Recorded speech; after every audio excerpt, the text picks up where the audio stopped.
Hi guys, it's Danila. I'm back with part 2 of my experience with bullying with my mug. So I left off in part 1 speaking about the work that I done on myself in terms of my image, like my body. I literally built my body from scratch. I built my body from size 8 to a size 10. That's what size I wanted to wear. I've lost a bit of I've lost a bit of weight right now just because I'm going through some personal things, but I'll get to that later on in the video. And yeah, so I now fix my image. I'm happy with the way I look, and I'm happy with the way I look. And yeah, I'm thinking to myself, like, rah, I've got into a point where I look good, I feel good. Like, I'm not that little petite, skinny little girl anymore. And you know what? There's makeups. We can fix a thing on here. We can contour the cheekbones. And I'm thinking, yeah, like, I look good. So all my problems are going to be fixed now because I now look good. I'm now comfortable in my own skin. Okay, the outside looks good, but I'm still dying inside. Like, my inner child is still knocking on my heart, telling me, girl, you need to fix me. Because what happened was I fixed my image. So I was now like kind of dating the type of men that I've always wanted to date, but I couldn't maintain them. Because whenever certain topics came out, whenever certain things will pop up, I will get into my feelings and I will take it personal. Reason being is because my inner child wasn't really fixed. She was still screaming out, fix me, fix me. It's not the curvy hips, it's not the bum, it's not the breast, it's not the waist, it's none of that that's going to take you where you need to go. You have places bigger than just a basic relationship to go. And if you don't take the time to do this inner work, honey, even the very basic life that you think is what you deserve, you can't even achieve that. So, all right, I've now left West London and I'm back in East Central now. I'm back in my borough now. And I move into this new house. I move into this new house and the house is empty. I had to leave my old job because my job is all the way like in Heathrow, where is like near my old house. And empty flat, no money for transport to get to work because trains are literally £400 a month to get from central London to Slough. And I'm just like, rah, like, it's too much. Like, God, if it's not one thing, it's the other. Like, what is going on? I've handled so much pressure. I'm just trying to get to my happy point. God, please just take me to my happy point. All I want is a nice house to live in and a job so that I can then take further steps to building my career and building the life that I know I can build for myself. I'm not dumb. I'm not stupid. I'm not thick. I know I have something to give. I know I have something to contribute to society. But like, my circumstances are not allowing me to get there.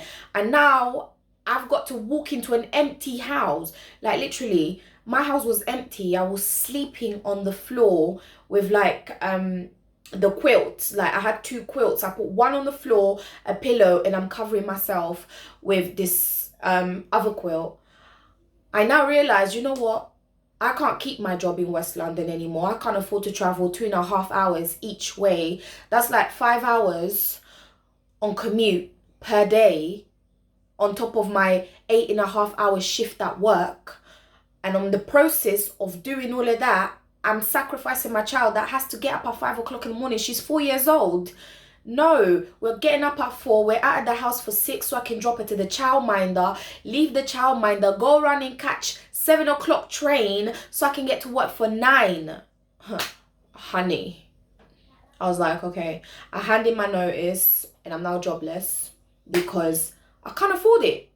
I cannot afford it. I've got a bit in the savings. I've got a bit of money in the savings. So I'm living off of that. And I am honest about it. I had to sign on. Simple. And then whilst I'm sorting out this house, I'm having to sort out school transfers. I'm having to sort out childminder because I know that eventually I'm going to go back to work. This is just for the time being. And I'm doing all of this. And my inner child is like, hello, girl. I'm the little girl that got bullied that you're refusing to address. Like, you need to fix me. And I'm like, excuse me, inner child, you need to relax because I need to sort out this house. I need to sort out childminder. I need to do a school transfer from the old school to the new school. I need to check out the new school. I need to make sure that she's going to be okay. I need to sort out uniform. And I need to furnish this house. I need to get a job. And once I get a job, I can deal with you. Okay, so I do all of that. I fix my house. I furnish my house. I do the school transfer. I check out the new school. I get her a childminder. I get a new job in the city. So I've now got a job. And finally, since I've left home at the age of 18, only at 27 do my circumstances improve. So I'm really happy because I look good. I have a nice house, which I've never had in this entire time because I've always lived in trashy council houses. And I look good. I have a nice house. I have a decent job. There's an income, steady income coming in. I'm thinking, yeah, I'm good. Finally, thank God. And I'm just like, you know what? I'm going to go to church. For whatever reason, I decided, you know what? I'm going to go to church. Because even though I'm happy, I know that my inner child is screaming. But nonetheless, I go to church and I'm like, you know what, God, thank you. Just to say thank you for finally bringing me to a place of stability where I can now take further steps into growing as a professional and doing what I want to do, at least what I thought I wanted to do. And that was my ego talking. That was the me that wanted to prove to society that I was more than what they had said I was, which I am. But I didn't realize that everything I was doing was stemming from the fact that everybody told me that I wouldn't be anything and that I was some monster and that, you know, only pretty mixed race girls make it in this world. So yeah, now I'm now in church and I'm enjoying it and I'm saying thank you, God, for everything. I know it's been a painful journey, but I've made it. I've made it to a nice house where the washing machine works. There's no mold. There's furniture. I've lived in my youth hostel. Washing was a problem. After that, I've lived in a house where I could barely afford to furnish it. And then after that, I lived in a house that was full of mold. And I finally come to a house where I am happy. I can furnish it in the way that I want. I can have everything's working. And I'm just like, wow, I've never had this level of peace in my life. I know it seems like little things to other people, but for me it was big things. I've never lived, like since I left home, I've never lived in comfort. So I'm like, thank you, Jesus. I'm back in church now. I'm going to church every single Saturday because I grew up quite religious, Seventh-day Adventist. And so I'm just going to work. I'm like, yeah, I'm going to build a career in this bank. It's an investment bank. I know I've just got a small position, but, you know, I'm going to work my way up and everything's going to be okay. And yeah, I'm feeling good. I look good. I work in the city. I've got career progression right aligned for me. So I'm like, thank you, Jesus. And I just got into this mindset of gratitude and I'm thanking for everything that I have. That's literally everything, because everything I have at the point of 27 or when I was 27 is everything I've ever wanted. I was like, bro, like life is good and I'm in the perfect location. My life is so easy. I've always lived far away from supermarkets. I always had to have a long commute to work, and now everything is correct. Work is 20-minute walk. My daughter's school is across the road. Supermarket is down the road. I'm not having to stretch and be some superwoman. Everything, my life has just become so easy. I even felt strange. I was like, whoa, like I've never lived like this. My life has never been this good, like this perfect. Like what? Like everything's finally working out for me. And yeah, boom. We finally, hold on. we finally get to lockdown, and it was during lockdown where my inner child caught me. You know why? Because during lockdown, I had no reason to ignore my inner child. I wasn't working. I didn't have to drop my daughter off to school. I didn't have to do nothing. All I had during lockdown was my child, my actual child, my inner child, and my effed up self. During lockdown, I went into depression. I went in deep. I was back to square one. I was back to little me, little child. All these years of ignoring her and everything I have to do, and all the demands of society and normal everyday life that have never let me address my inner child. Imagine at 27, I'm back to being a 5, 6, 7-year-old. The little girl that was bullied is back. And it made me think, you know what, you need to address your problems. You need to deal with your problems. So during lockdown, I couldn't go to church. So what we had was like an online service, which we still have in that service till now. And through my own church Bible studies and preaching, I started to learn a lot about my life. I started to learn a lot about why certain things happen to me. Because you know, sometimes when you're in church or when you're watching a sermon and the pastor is talking and you feel like the pastor's talking to you, everything the pastor was saying during lockdown is touching my heart. And every time the pastor says something that is relatable to me, like my inner child is like, yeah, this is what I was trying to tell you. This is what I was trying to tell you. And I'm like, rah, okay, I'm going to keep up. And then I'm also, when I'm not in the Zoom meeting with my church, I'm watching this preacher, this online preacher, this American preacher called T.D. Jakes. And this man can preach. Listen, T.D. Jakes, thank you. So T.D. Jakes, I'm watching this man all day, every day. And through watching T.D. Jakes, I'm starting to understand why everything happened in my life, why I was forsaken, why I was hurt, why I was abandoned, why everything happened to me. And then through church and T.D. Jakes' preachings, I'm learning about forgiveness, forgiveness, forgiveness, forgiveness, forgiveness. If you don't forgive, you cannot move forward. If you don't cure your inner child, if you don't address your traumas, you will grow in age, but never in mentality. Therefore, if you don't grow in mentality, you can never really evolve into your grown-up self, into the version that God intended you to be. Not what your mom wants, not what your dad wants, not what anyone wants, what you was meant to be. You can never grow to that level unless you reach your little level. So I'm now realizing all of this, and whilst I'm watching these sermons, I'm crying and I'm vomiting out. I'm vomiting out all my trauma. I'm vomiting out. My inner child was like, see, this is what I was trying to tell you. You need to do this. You need to address this. So I was like, I have to forgive people that really hurt me. I have to forgive 27 years worth of pain.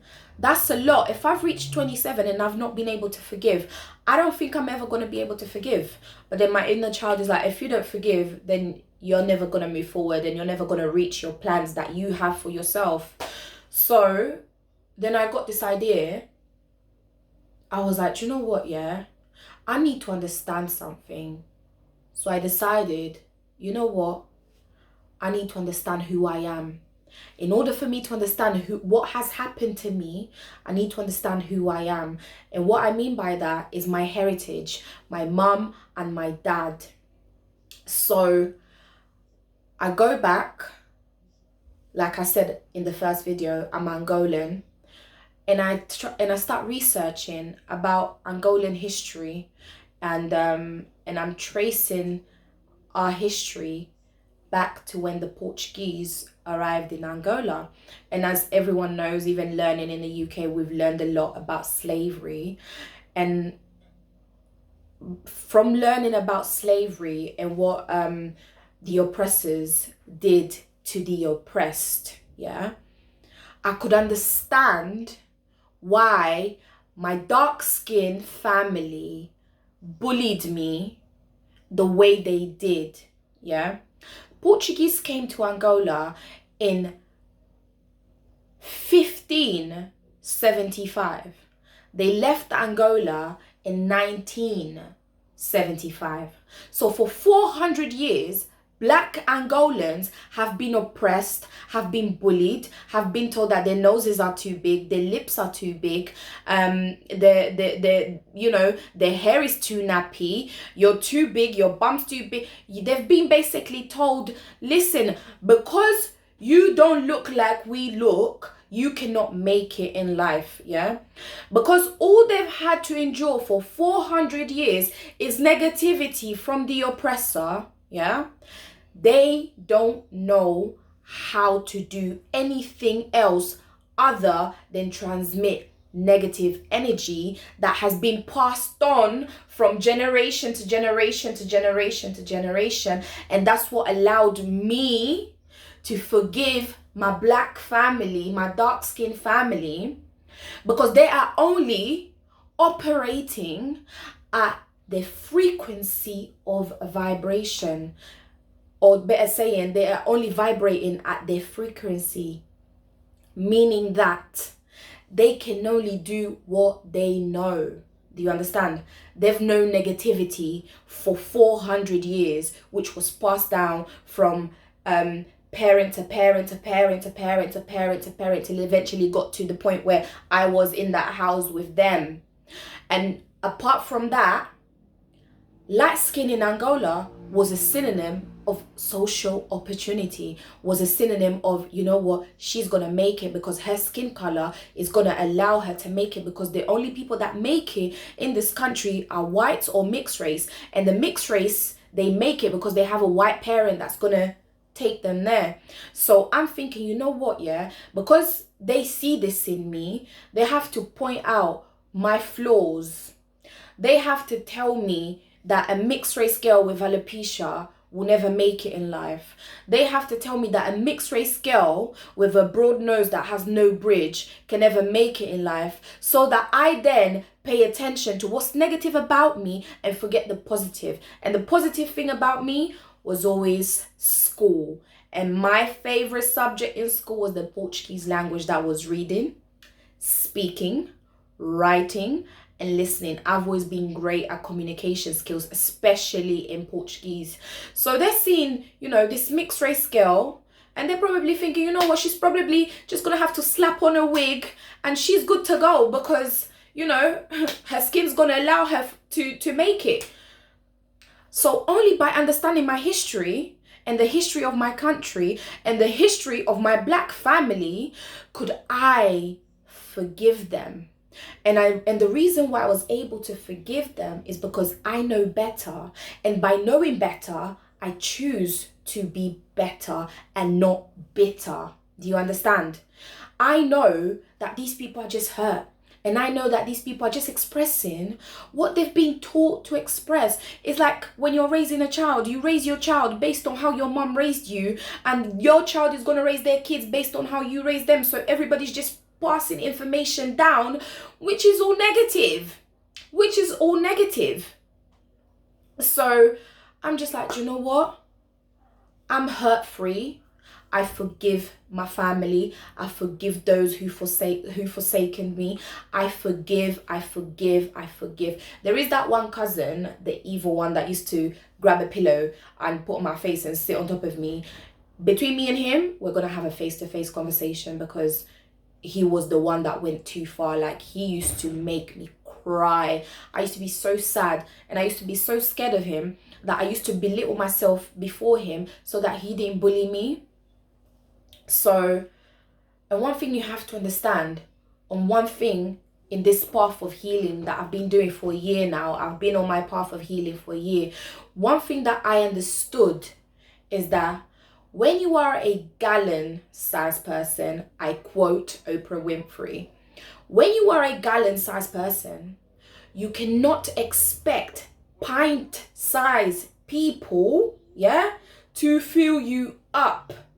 They don't have enough, because in order to fill you up, they must reach your level, and they are not on your level. Only you from here can pour down onto them, that will then allow them to reach your frequency or vibration, which means elevating. Yeah. And because I know better in terms of self-awareness, in terms of mindfulness, which is what I've been doing. I've been meditating, I've been praying, I've been in my spiritual path to lead me to where I'm supposed to go in life.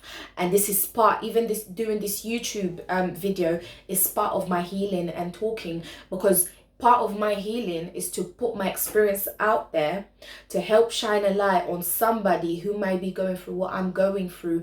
And in being able to give somebody else this level of comfort and understanding, I can then heal myself. So I'm okay, I'm hurt free. And what I've done with this bullying situation and all that has happened in my life, I've taken the positivity out of it.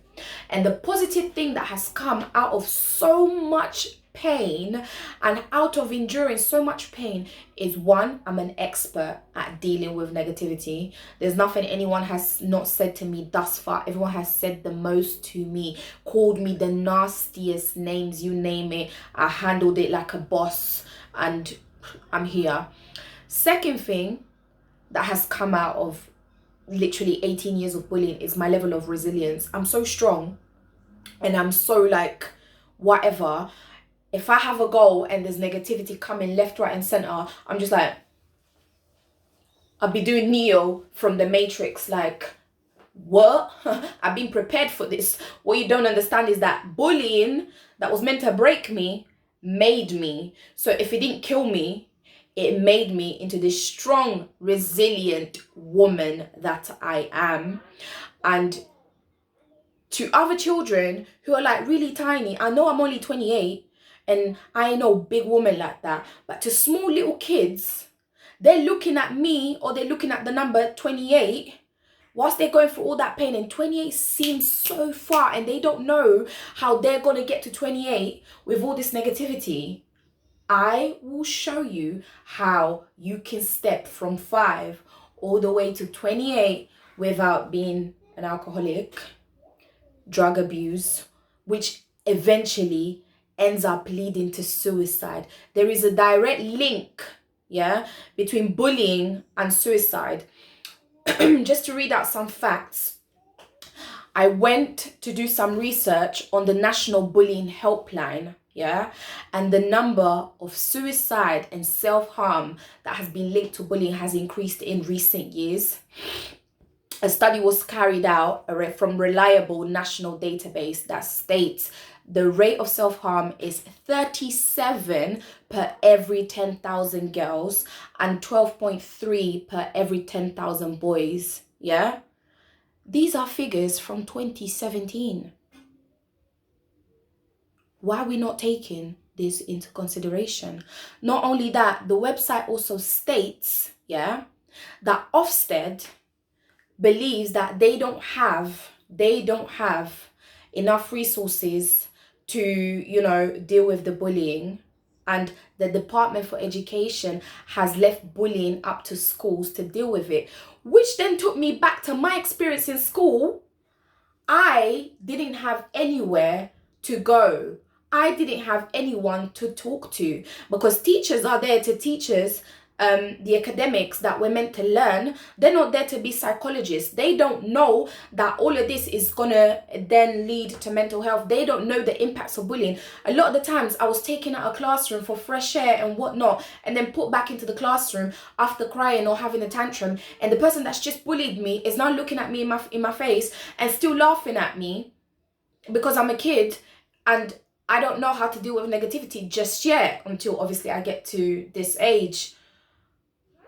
And being able to trace back all of this, going back to my childhood, going back to my ancestry, has allowed me to get to this point where I can now make a video, openly talk about my traumas, openly talk about my problems without crying, without being emotional. I have come to a level of acceptance where I am one with myself. That is mentally, emotionally, spiritually. I have come into my being, and it's because I've done this type of work that I'm putting myself out there.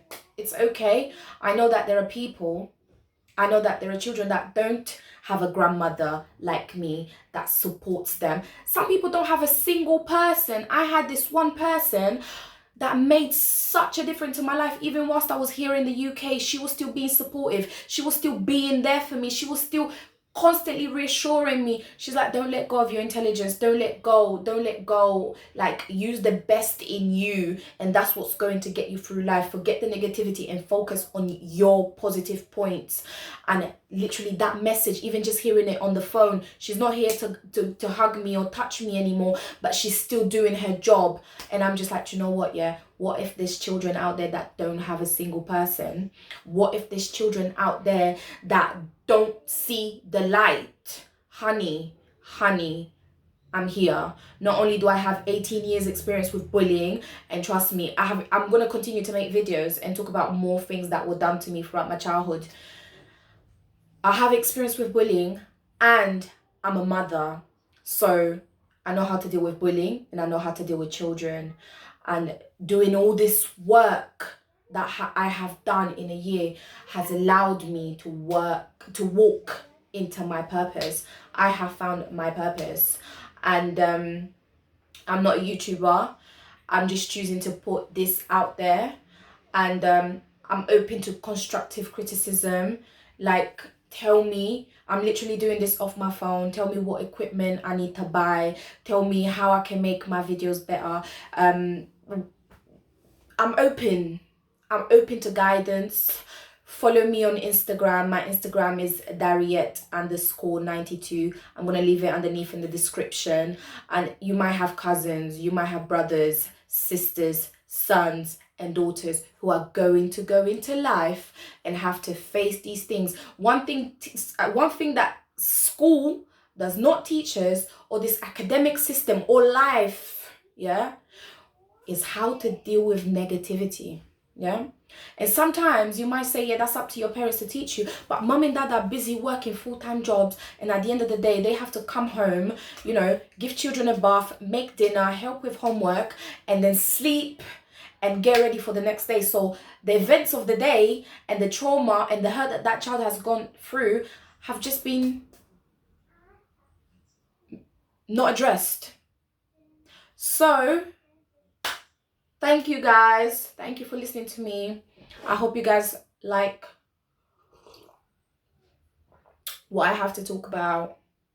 And children really are dying from bullying.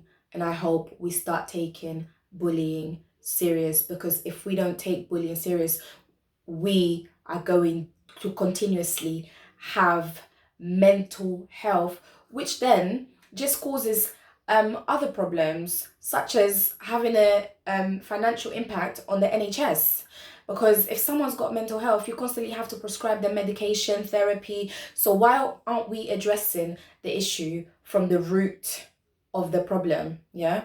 If we have messed up children, we have messed up adults tomorrow who can't contribute much to society.